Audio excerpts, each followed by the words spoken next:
गणेश खेड़ेकर और अभय कथले मुंबई, इन्होंने सवाल पूछा है कि ये शादी के समय जो कुंडलियों का मिलान होता है, इसको कैसे रोका जाए। खास कर मंगली कुंडलियां जो होती है, मंगली लड़कियां जो होती है, मांगली, उनको इसकी बहुत तकलीफ सहनी पड़ती है। आपकी बात सही है कि लड़कियों का इसमें कोई दोष न होकर भी उनको बहुत तकलीफें सहन करनी पड़ती है। यानी कई लोगों को ऐसा लगता है कि कुंडली का मिलान करते तो उसमें क्या बड़ी बात है, क्या बिगड़ता है। ये बहुत बिगड़ने वाली बात है। जो भुगतते हैं उनको बहुत उसके बुरे परिणाम भुगतने पड़ते हैं। जब भी मैं ज्योतिष के खिलाफ व्याख्यान देता हूं, ज्योतिष शास्त्र के खिलाफ बोलता हूं, तो कई लोग आकर मुझसे मिलते हैं और कहते हैं कि क्या करें सर, हमारी लड़की मंगली है। अब आपकी बात सुनने के बाद हमारे ध्यान में आया कि उसमें कोई तथ्य नहीं होता है, लेकिन शादी तो फिर भी इस समाज में ही करनी है। और पढ़े लिखे लोग भी, डॉक्टर भी, इंजीनियर भी कुंडलियां मांगते हैं। मैं तो जाहिर तरीके से आह्वान करता हूं, जो एमबीबीएस या फिर इस ढंग का कोई एमडी वगैरह डॉक्टर होगा या फिर इंजीनियर होगा और वो शादी में कुंडली की डिमांड करता होगा, तो किसी भी लड़की ने ऐसे लड़के के साथ में शादी सीधी रिजेक्ट कर देनी चाहिए। जो डॉक्टर होने के बाद में, इंजीनियर होने के बाद में भी जिसको यह समझता नहीं है कि कुंडली में कोई तथ्य नहीं है, तो इसका मतलब है उसका ऊपर का मजला जो है, ब्रेन का ऊपर का हिस्सा पूरी तरह से खाली है। तो ये खाली बर्तन से क्यों शादी करना, क्योंकि ये खाली बर्तन कब तकलीफ देगा इसकी कोई गुंजाइश नहीं। जो आदमी कुंडली पर विश्वास रखता है, भविष्य कथन पर विश्वास रखता है, आपकी शादी यानी लड़की की शादी होने के बाद में अगर उसके व्यवसाय में कोई गड़बड़ी हुई, उसकी अच्छे ढंग से प्रगति नहीं हुई, उसका कोई मामूली अपघात भी हुआ, एक्सीडेंट भी हुआ, तो भी सारा दोष नई लड़की पर मत देगा। ज्योतिषी भी उसी ढंग से उसको भविष्य बताएगा और फिर उसके बहुत बुरे परिणाम उस लड़की को भुगतने पड़ेंगे। जिसको डॉक्टर की पढ़ाई मिलने के बाद में, इंजीनियरिंग की पढ़ाई मिलने के बाद भी कुंडली पर विश्वास रखता है, ऐसे खाली बर्तन से किसी लड़की ने शादी नहीं करनी चाहिए। करनी है तो उसके परिणाम भुगतने। फिर वो लड़की की भी ऊपर के जो है दिमाग की जगह खाली होनी चाहिए। तो दो खाली बर्तन एक दूसरे के साथ में शादी करेंगे तो करेंगे, लेकिन जिसको थोड़ा बहुत दिमाग है उसने शादी नहीं करनी चाहिए। मेरी एक मित्र, मेरी वर्ग मित्र, बहुत होशियार थी। यूनिवर्सिटी में इंग्लिश लिटरेचर में वो सेकंड आई थी यूनिवर्सिटी से। उसके पिताजी बहुत बड़े ज्योतिषी थे। शुरुआत में तो मेरा ज्योतिष पर विश्वास था, मैं खुद लोगों का भविष्य बताने की कोशिश भी करता था, मेरा व्यवसाय भी अच्छे ढंग से निकल चुका था। लेकिन कुछ ही दिनों में मेरा मोह भंग हो गया था, मैंने बंद कर दिया था।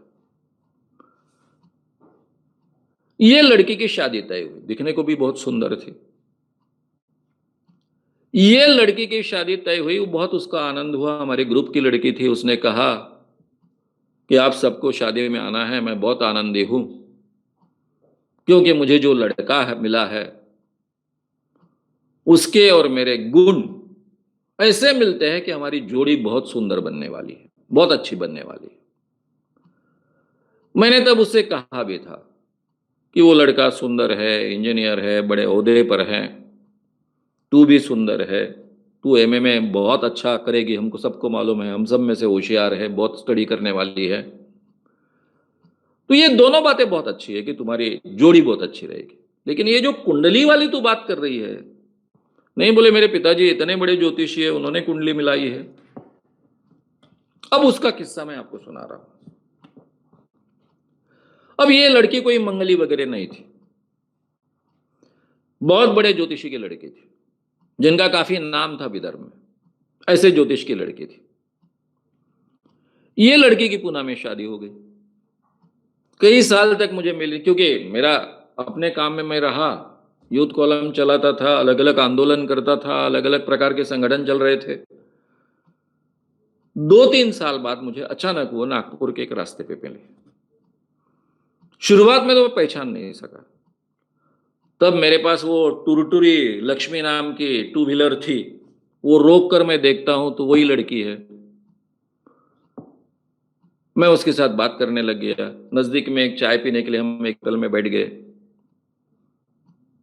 यानी जो लड़की मेरे क्लास में मैंने देखी थी, वो ये लड़की लग ही नहीं रही थी, और केवल 3 साल हो चुके थे। मैंने बोला क्या हुआ, तू क्या कर रही, क्या तेरा अवतार बनाकर बैठी है यहाँ पर, पहचान नहीं पा रहा हूं मैं। हमारे क्लास की सबसे सुंदर लड़की, ऐसी अवस्था में। मैं बहुत सीनियर था, उम्र से भी सीनियर था, सब लोग मुझे दादा दादा कहते थे, इसलिए मैं ओपनली बात भी कर सकता था हर एक से। तो वो कह रही थी, धीरे धीरे खुल गई और उसने बात कही। उसने कहा कि जब वो गई पुणे में, अपने पति के साथ में रहने लग गई, तो सास उसको बहुत तकलीफ देने लग गई। शुरुआत में तो सास तकलीफ नहीं देती थी, लेकिन उसका ज्योतिषी आया, उसका परंपरागत ज्योतिषी था। शादी के बारे में परंपरागत ज्योतिषी को पूछा नहीं गया था, ना ही उसको कुंडली बताई गई थी। एक दिन उसने कुंडली बनाई, घर की कुंडली लगाई, और कहा कि घर में गलत ग्रह प्रवेश कर गए, अभी इसके परिणाम तुमको भुगतने वाले। सास को भविष्य बताया उसने, और 3 मृत्यु नजदीक के लोगों के होने की गुंजाइश, इसलिए ग्रह शांति करनी चाहिए, ये करनी चाहिए, वो करनी चाहिए। अब उसको गुस्सा था कि ये भविष्य, इतना बड़ा निर्णय हुआ, शादी हुई, मुझे पूछा भी नहीं गया, ना ही मुझे मिलान के लिए कुंडलियां दी गई। सास ने जवाब दिया कि उसके पिताजी इतने बड़े ज्योतिषी है कि उन्होंने मिलान किया था, इसलिए हमने तो आपको नहीं बताया। अब ये भविष्य कथन किया। ये भविष्य कथन करने के बाद में कुछ ही 15 दिन में एक दूर से पत्र आया। 15 पैसे का जो कार्ड होता था उन दिनों में, वो आया। वो पत्र में लिखा था कि आपके अमुक अमुक रिश्तेदार गुजर गए, हो गया। अब ये देखिए, 15 पैसे का कार्ड आता है तो वो रिश्तेदार तो दूर का होता है, बहुत नजदीक का नहीं होता है। फिर भी उन्होंने मान लिया कि बस हो गया। फिर उनके घर में कभी कभी रहने वाली उनकी एक काकी थी, बहुत उम्र हो चुकी थी उनकी, वो भी गुजर गई। चलो दूसरा हो गया। 3 बोले हैं, तीसरा किसका है? ग्रह शांति की गई। अभी महाशय, उसके पति जो थे, वो बहुत उस पर प्रेम करते थे, दोनों का बहुत अच्छे ढंग से जम रहा था। और 6 माह 7 माह कुछ तो भी हुए थे शादी को, या फिर 9 माह हो गए थे। और एक दिन ये पति महोदय एक पार्टी में गए, शायद शायद वहां शराब पिए। आते वक्त उनकी स्कूटर थोड़ा पानी गिर गया था, इस कारण फिसल गई। स्कूटर फिसलने के कारण एक मामूली एक्सीडेंट हुआ, उनको खरोंचे आए। जैसे ही घर में वो आए, सास ने चिल्लाना शुरू कर दिया, ये गौदशा घर में आई है, 3 बलि लेने वाली थी, अच्छा हो गया मेरा बच्चा बच गया, नहीं तो ये इसको भी लेके जाने वाली थी, 2 को तो लेके गई है। तब भी उसने सहन किया, उसको कुछ नहीं लगा। वो अपने पति की सेवा कर रही है, पति 8 दिन नौकरी पर नहीं जा पा रहा है। ये कोई काम तो करती नहीं थी, रात दिन घर में रहती थी, पति की सेवा करती थी। एक दिन पति ने कहा कि तू इतनी अच्छी है, तेरा स्वभाव इतना अच्छा है, लेकिन तेरे पिताजी ने हमको ठगा।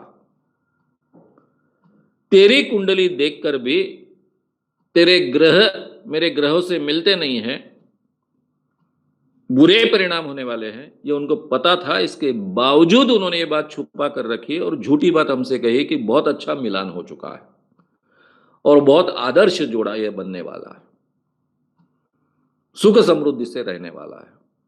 अच्छा हो गया कि मां ने ग्रह शांति की थी, इसलिए मेरे पैर पर नीब गया, नहीं तो मेरी तो जान ही चले जाती। पति ने ये कहने तक वो पूरी तरह से सब बातों को सह रही थी, लेकिन ये बात वो सह नहीं पाई, कुछ उसने जवाब नहीं दिया। वो मुझसे कह रही थी कि मैंने अपनी बैग भरी, सीधा ट्रेन में बैठी, कोई रिजर्वेशन भी नहीं किया था, और नागपुर चले आई। और अभी मैं एक कॉलेज में प्राध्यापिका कर मैंने ज्वाइन किया है, लेकिन मेरा मन नहीं लगता है, लेकिन मैं धीरे धीरे अपने आप को संभाल रही हूं। और पिताजी ने भविष्य बताना छोड़ दिया है। पिताजी अभी किसी की कुंडली देखते नहीं। पिताजी कहते हैं कि मेरे ही बेटी का भविष्य मेरे समझ में नहीं आया तो बाकी लोगों का मैं क्या बताऊं। तो ये मंगली वाली लड़कियां जो होती है, इनकी कुंडलियों के कारण उनके जो हाल होते हैं, उसके लिए एक ही पर्याय है कि कुंडली मांगने वाले लड़कों के साथ में हम शादी नहीं करेंगे। ये हिम्मत उनको दिखानी पड़ेगी। खाली बर्तनों से हम शादी नहीं करेंगे। ये हिम्मत दिखाएगी तो धीरे धीरे वातावरण बदलेगा। दूसरा पर्याय हो सकता है, मैं कई पिताजी जब मेरे पास आते हैं ऐसी लड़की होके और कहते क्या करें सर, तो मैं कहता हूं कि कई ज्योतिषी मेरे पहचान के हैं, आपको चाहे वैसी कुंडली बना के देंगे, वो अच्छी कुंडली बना लीजिए। बोले सर ऐसा ठगना नहीं होगा क्या? बोला अब अगर आपकी मजबूरी है, अब जो भी लड़का है पढ़ा लिखा है इसके बावजूद कुंडली पर विश्वास रखता है तो उसका तो खाली बर्तन है ना। खाली बर्तन को और खाली किया तो क्या फर्क पड़ने वाला है? जो कुंडली पर विश्वास रखता है उसको कोई आधार ही नहीं है, उसका बर्तन ही खाली है, तो जीरो छोटा हो या बड़ा हो उससे क्या फर्क पड़ता है? अगर आपको यह संभव है तो झूठी कुंडली बनाइए, क्योंकि कुंडली में कोई तथ्य नहीं, सच और झूठ नाम की कोई चीज ही होती नहीं। और कुछ माता पिता ने ऐसा किया भी,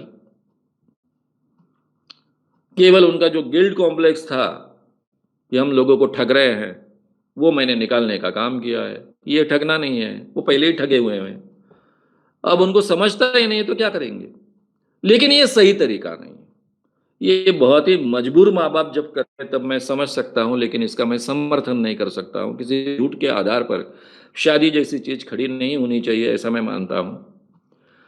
लेकिन ये केवल प्रबोधन करना आवश्यक है, लोगों को समझाना आवश्यक है, और लड़कियों ने स्टॉन्च भूमिका लेना आवश्यक है।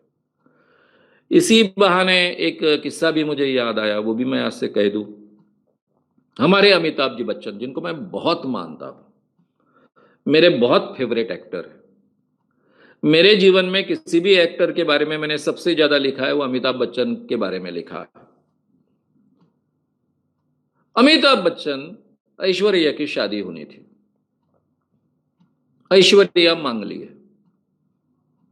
उनको सलाह दी गई कि ऐश्वर्या की शादी अगर डायरेक्ट अभिषेक से होती है तो अभिषेक के जान को बहुत बड़ा धोखा है, इसलिए उसकी पहली शादी और किसी के साथ करनी चाहिए। इसलिए ऐश्वर्या की पहली शादी एक पेड़ के साथ में, पीपल के पेड़ के साथ में की गई। ये न्यूज आई है सब जगह, यानी मैं कोई नई बात नहीं बता रहा हूं। यानी ऐश्वर्या ये अभिषेक बच्चन की अधिकृत बीवी नहीं है, क्योंकि पहली शादी होने के बाद में उसका कोई डाइवोर्स तो हुआ नहीं। और सागर संगीत पेड़ के साथ में शादी की गई, भट्ट द्वारा शादी की गई। तो ऐश्वर्या पहली बीबी पेड़ की है, पीपल की है, और उसके बाद में अभिषेक की है। तो पहला डाइवोर्स तो हुआ नहीं है, तो इसलिए अभिषेक की तो अधिकृत पत्नी नहीं मानी जाती वो। अब ये कितना हास्यास्पद है। सदी का महानायक, बहुत ही सुसंस्कृत व्यक्ति, संभ्रांत व्यक्ति, जिसके प्रति केवल आदर ही व्यक्त करना चाहिए, ऐसा व्यक्ति अगर इतना हास्यास्पद काम अपने जीवन में करता है और सब लोगों तक वो पहुंचता है, क्योंकि उनकी हर बात लोगों तक पहुंचती है, तो क्या उदाहरण हमारे समाज में लोगों के सामने खड़ा होगा। तो ऐसे उदाहरण हैं, ऐसे अंधविश्वासु लोग हैं। कुछ बर्तन की जगह खाली रहती है, उसके लिए कुछ कर नहीं सकते हैं, केवल प्रबोधन करना हमारा काम है। तो हम ईमानदारी से करेंगे, लोगों को समझाएंगे, इतना ही हम कर सकते हैं।